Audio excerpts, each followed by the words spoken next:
I think my political transformation began with my exposure to the business-as-usual attitude of many civil service bureaucrats during the war.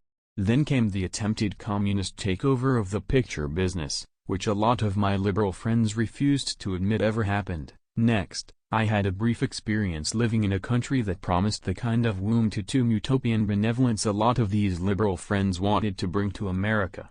In 1949, I spent 4 months in England filming The Hasty Heart while the Labour Party was in power.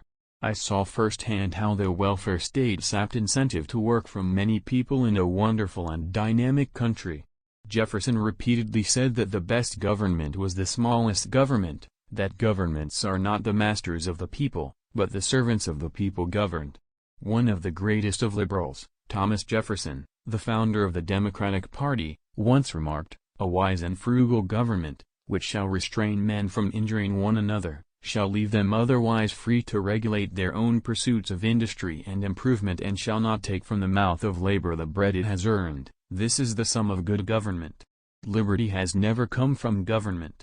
Woodrow Wilson, one of FDR's predecessors and another Democrat, said, "The history of liberty is the history of limitation of government's power, not the increase of it." Somewhere along the line, the liberal Democrats forgot this and changed their party.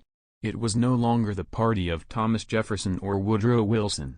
The competitive free enterprise system has given us the greatest standard of living in the world, produced generation after generation of technical wizards who consistently lead the world in invention and innovation, and has provided unlimited opportunities enabling industrious Americans from the most humble of backgrounds to climb to the top of the ladder of success. By 1960, I realized the real enemy wasn't big business, it was big government.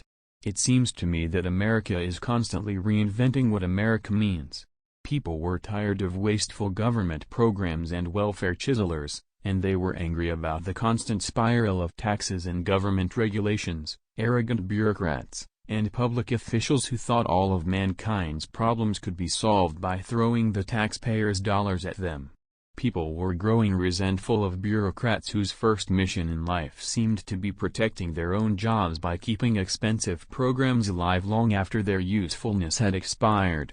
They were losing respect for politicians who kept voting for open-ended welfare programs riddled with fraud and inefficiency that kept generation after generation of families dependent on the dole. And they were growing mistrustful of the self-appointed intellectual elite back in Washington who claimed to know better than the people of America did how to run their lives, their businesses, and their communities. Estamos caminando para o socialismo, sistema que, como se diz, só funciona no céu, onde não precisam dele, e no inferno, onde ele já existe.